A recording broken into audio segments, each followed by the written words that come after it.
All right, I think it's about time.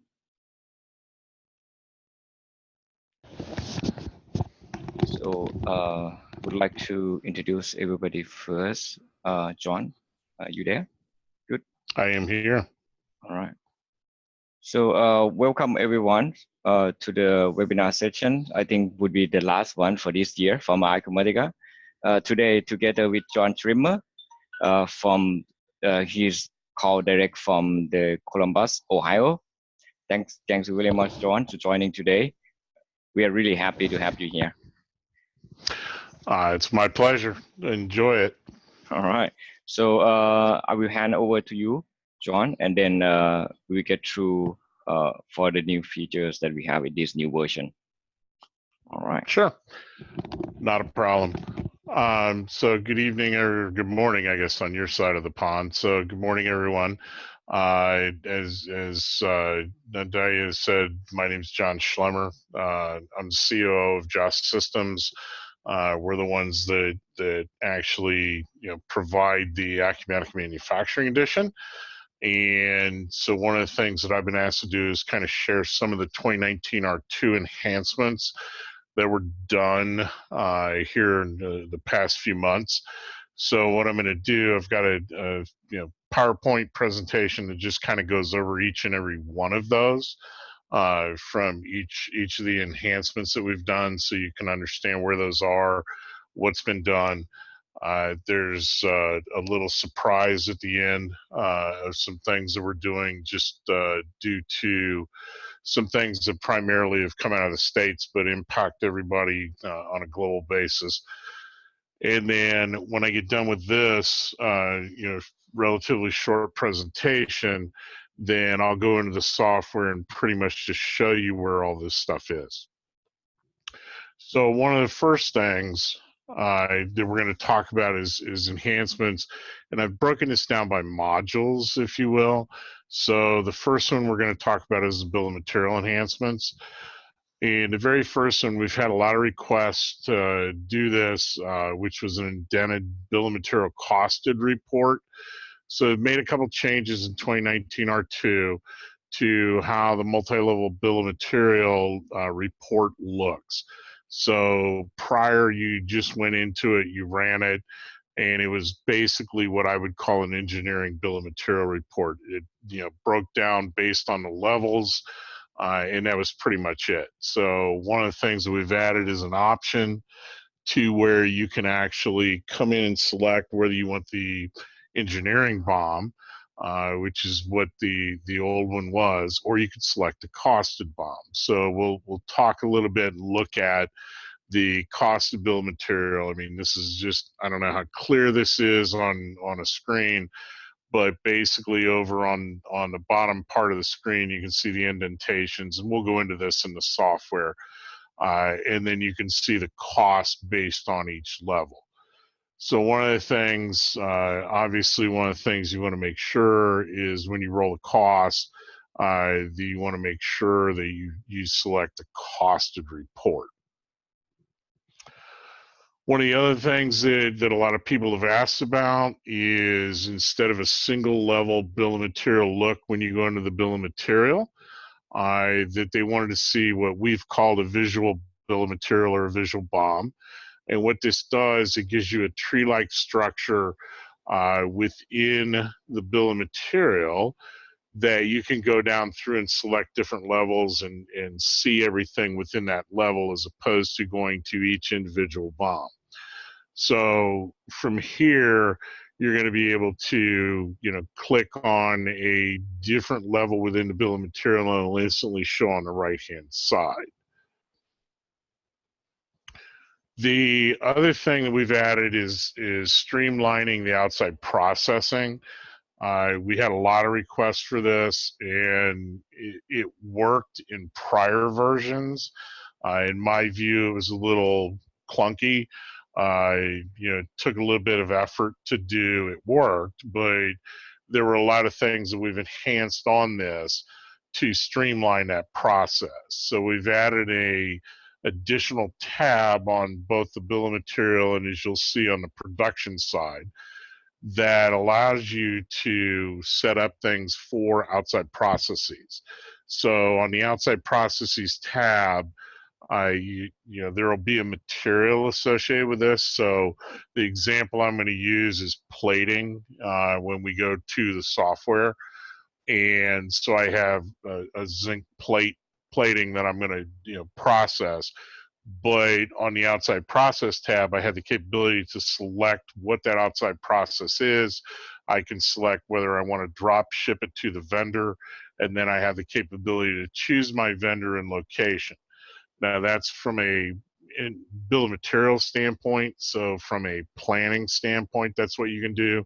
You always have the ability to change that particular vendor and that vendor location when it gets to the production side. So those were the major bill of material changes that we made. We also officially released the engineering change control module.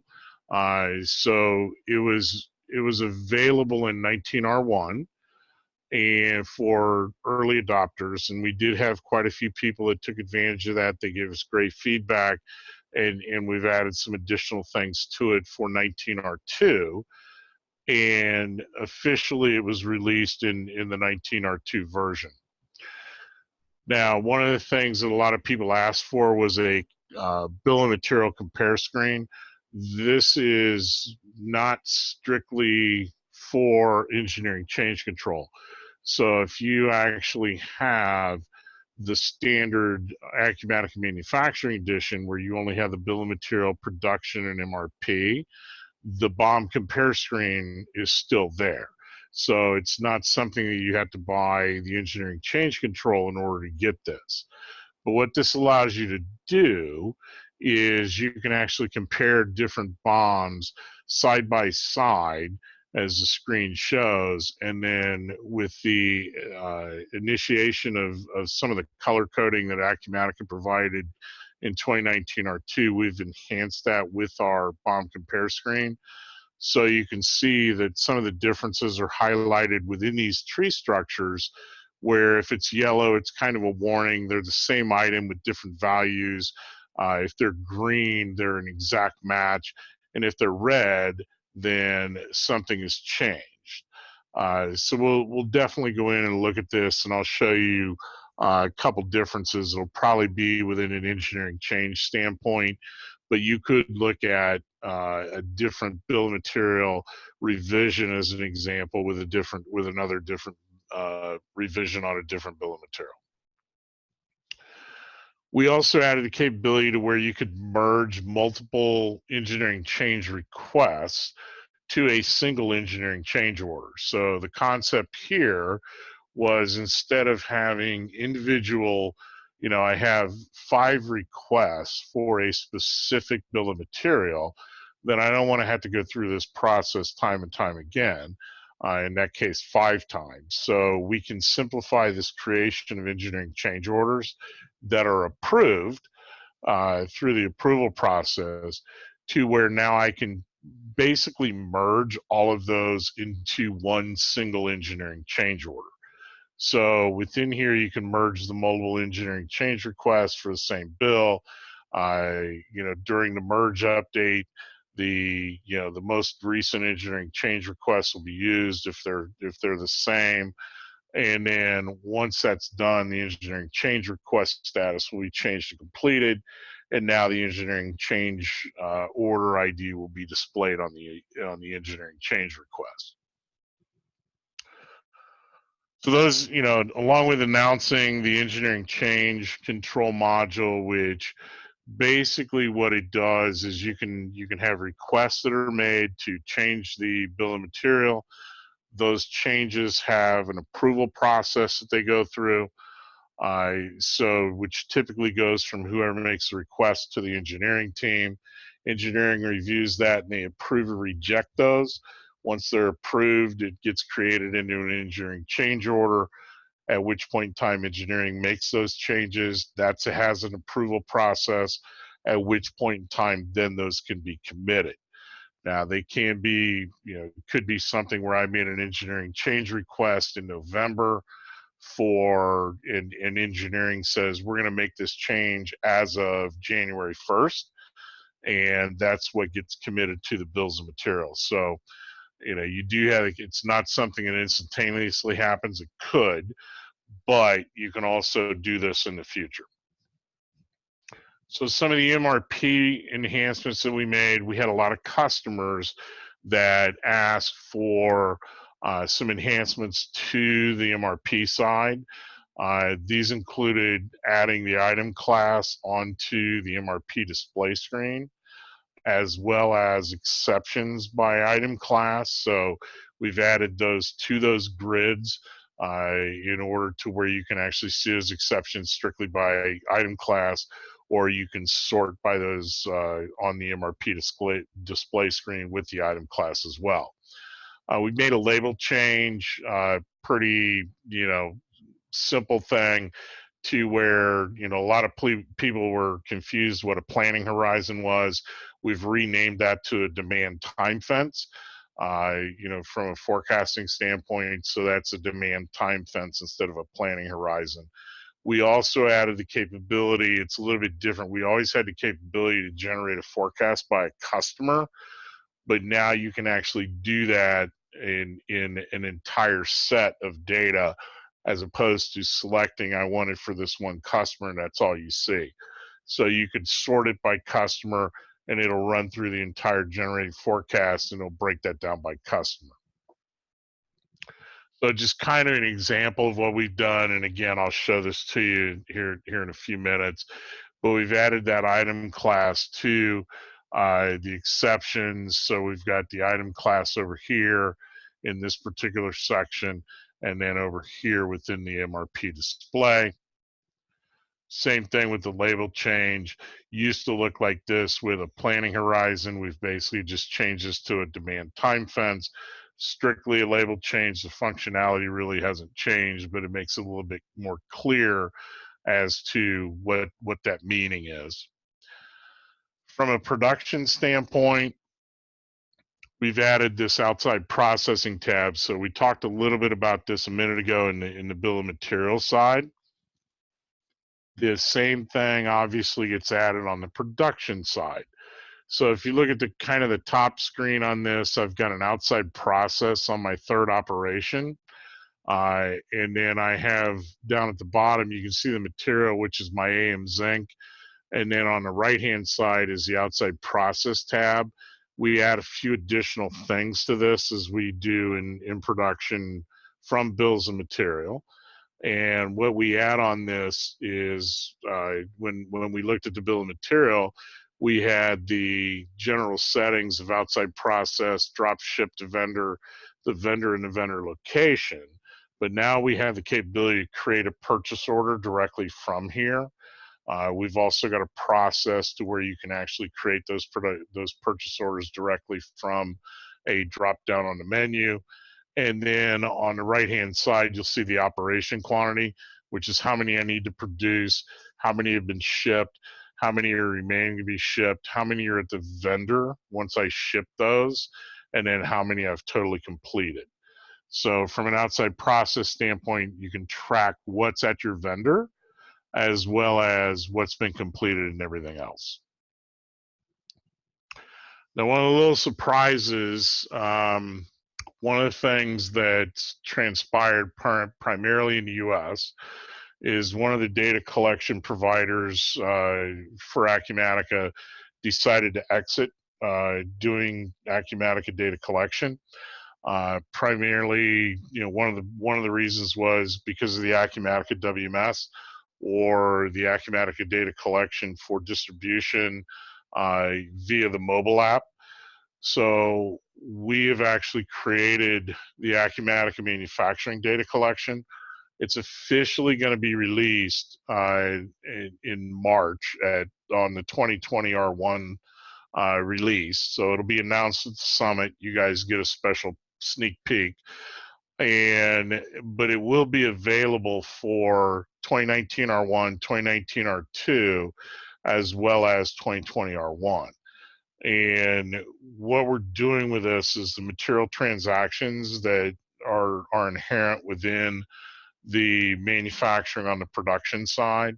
So you can issue materials via an Android or iOS device.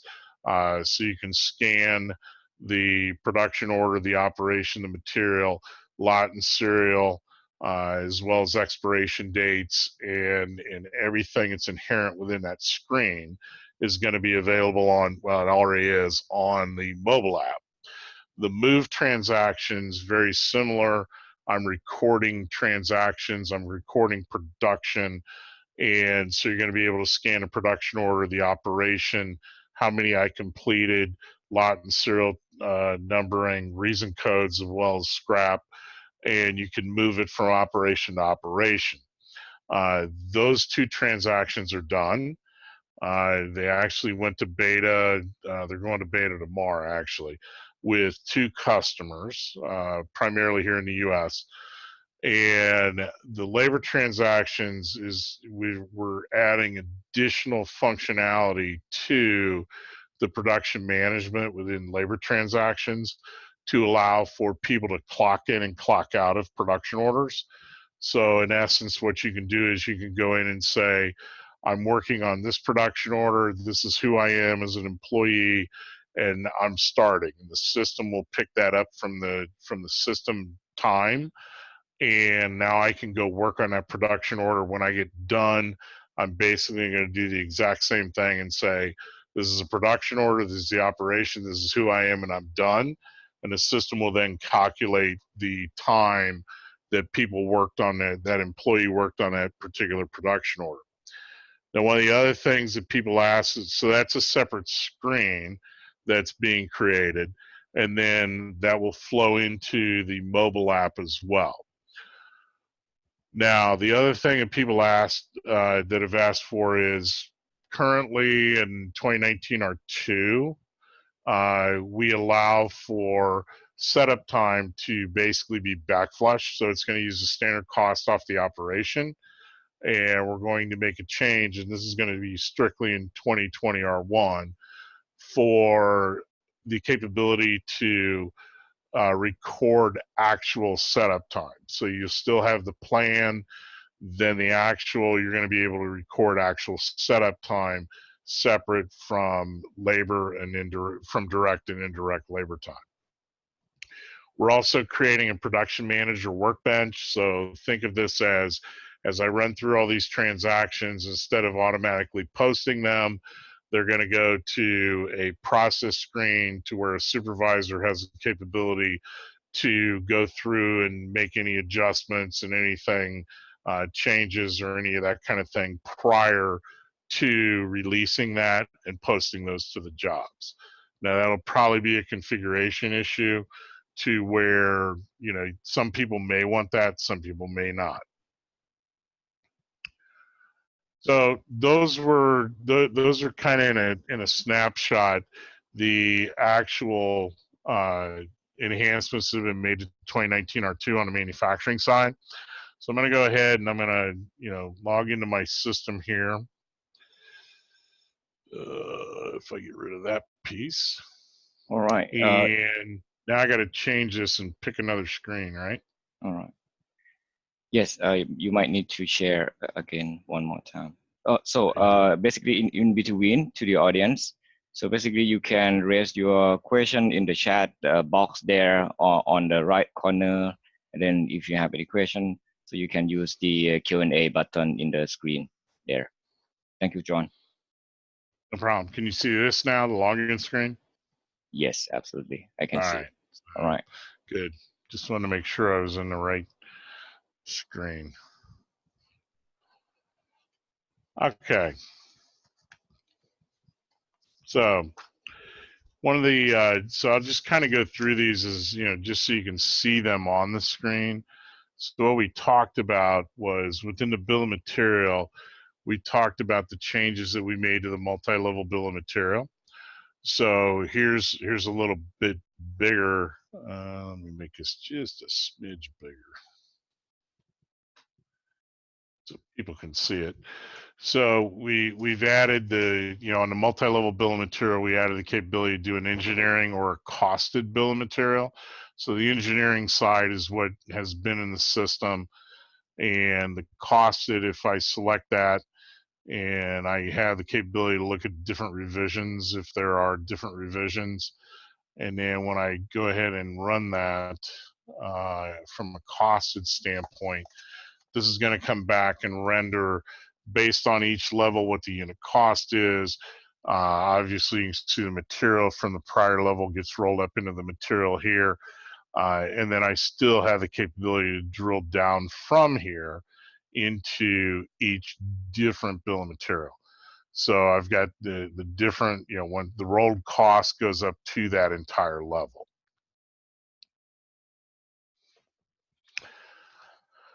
The other piece was a visual bill of material. Oh, I should have brought my mouse home. There we go. So on the visual bill of material, very similar. I select what the bill is, so we'll look at the same one. And now I have the indentation, so I've got my entire levels all the way down through that I can scroll up and down. And then if I say I want to see this particular subassembly, then once I select that, it'll bring in, here's the top level bill, and then here's the secondary bill, the bill that I'm on here, and I get to see now I got to shrink this, so sorry. And down here at the bottom, I have the bill of material for bill of material number 3. So here's all my materials, any steps that are available, any tools that I need, any overhead, and then the operation itself. So, and then from here, I could go down through and quickly say, well, I want to see this particular operation. So now I can change this. This is still on that particular one. So if I want to change it to this particular operation, this is bill of material number 4, second operation. I need different materials. I need different steps or tools. So, we utilize the tree structure within Acumatica to be able to do this.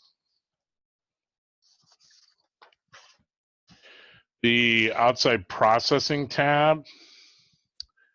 So if I select a bill of material, and I think I got one set up here. So we'll take my plating bill of material. So here's my outside process.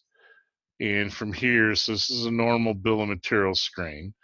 But this is the material I need, which is my plating. I want to use AM zinc. And I know how many are required. I know what the unit cost is. And then on my outside processing tab, I can specify, is this just an outside process? Do I need to drop ship material to the vendor? And then who is the vendor and what the primary location is for that particular vendor. So again, this is how we plan it. When we get to production, we do have the opportunity, if we have security, to make those changes. Now, from an engineering change control standpoint, we talked a little bit about the BOM compare screen. So from here, I could compare different BOMs to BOMs, but I'm gonna create a view of an engineering change control. So again, same tree structure down the side. And I'm gonna compare that to the actual bill of material for this particular item and this particular revision. Now you'll notice that I have green. We talked about the differences in the colors. So I have green and green, so those are the same ones, but I've got red because I had 180 music wire on here and I'm changing that to 125. So I can also click on these, and down below, you'll see that if I come over here and look at this, it's going to tell me that here's the change that was made. So on the ECR01 to the bill of material, I'm switching 180 music wire to 125. So very visual, very, something that you can see fairly quickly. The other piece was merging the engineering change orders. It's really called create engineering change orders. So you have a process screen. So if you had multiple engineering change requests for the exact same engineering change order, it would allow you to come in and process those together.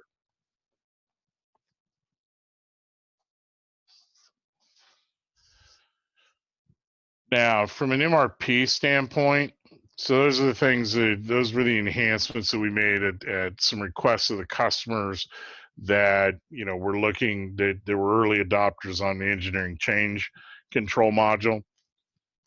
So we made those changes for the 19R2 release. So on the MRP side, we talked about the item class being added to the MRP display screen. So most of you should be familiar with this MRP display screen. You know, again, you have the capability to, you know, hide this, but we added the item class for that particular item. Again, you can sort through this just like any other grid within Acumatica. So if it's something you just want to look at that specific item class, you have the capability to do that. Same thing with on the exception screen. You have the capability to view that item class and segment any of the exceptions down by that item class. The label change that was made was in the MRP preferences. So again, it's called a demand time fence instead of a planning horizon. So it's a little bit more straightforward term that people understand. And then the last thing within MRP was in the generate forecast. Within here, we could always do it by customer. So I could select a specific customer here to see my forecast, and you can see the customer field over here. But if I check this box here, then it's going to pretty much give me anything that's been put in specific for a customer without having to go back and say, well, this is customer XYZ. Now I want to see customer ABC. It will go ahead and process all of those all at once and list customer XYZ, customer ABC over here on the right. So think of it as more of an ease of use type enhancement. So a lot of the enhancements that were made in 19R2 were really for that ease of use. Now, from a production standpoint, we talked a little bit about processing. It's really the big change that we made in the production side. So obviously, it flows through from the bill of material. So I've created this plating, which was the bill of material over when we were looking at it there. And then if I actually go out and say, let me see the production detail or the production bill of material. So here's all my steps that I have to go through. And on my operation, which is my outside processing, here's my AM zinc that got copied in from the bill of material. So this is all the information that you saw when we were looking at the bill of material. So I need a total of 1, here's the cost. But then on the outside process, we add a few additional things. So we add the capability to, specify it's just strictly an outside process. I need to drop ship material to the vendor, and then I can specify who the vendor is. And this one's in process, but if it was, initially, or if I put it on hold, I have the capability to change the vendor and the vendor location. And then I have the capability to create the purchase order directly from here, which it works very similar to critical materials and MRP. It'll go ahead and create that purchase order, do that linkage, and give me the PO line number as well. Then we're also going to be able to track how many I need to produce at this operation, how many I've shipped to the vendor, and then how many I need to ship yet, and then what's at the vendor site. So once I ship it, this will move into, this is what's at the vendor site, and then when they return it, then I'm going to be able to see the quantity complete. There's also a vendor shipment screen that was added that I didn't mention. I don't know that I have anything here. Doesn't look like it. But once I ship things, I'm going to have the shipment ID, what the type is, whether it's a shipment or a return, the shipment date, what the status is, whether it's on hold, who the vendor and the vendor name is. So you're going to be able to see what those vendor shipments are. If I look at all records, there's still nothing in there. So, but there's a couple things that, I can see what's open, what's completed, what's been canceled. So those are the big things, that were done in 2019 R2. There's a bunch of things that we're doing for 2020 R1. In particular, the data collection obviously is one of the big ones on the mobile app. We're really excited about that. The one beta customer already has had kind of a pre-beta view. And it's been very successful so far. So we're pretty excited about going through the beta program with those two customers now on the materials and the move screen. The labor screen will be done in the middle of January and go to beta at that point in time. And again, we will be announcing this officially at the Acumatica Summit in Vegas. And it'll be officially released when the GA happens in March. So I don't know if we have any questions that I can answer at this point in time. So there's no question by far. Please, we can carry on. Thank you. Well, I'm pretty much done. Ah, that's pretty much about it. It's really good. Yeah. So, we have one or two questions there. They would like to speak with us. So, Okay. I will let one at a time. So, yeah. Hello, Shin, right? From 365. All right. What is the main purpose of yes, the hello. Yeah. Yes, please, I put the question there. Yep. Thank you. So the question is in the chat box. So let me read through this a little bit one more time. What is the main purposes of the bomb compare? So what is the other activity that we can do? I think, yes, John. So the purpose of bomb compare is when engineers actually look at, what the old bill of material looked like and what the proposed change to that bill of material looked like at that time. So it's probably more prevalent in an engineering change control standpoint, but you could look at different bombs. So as an example, if I looked at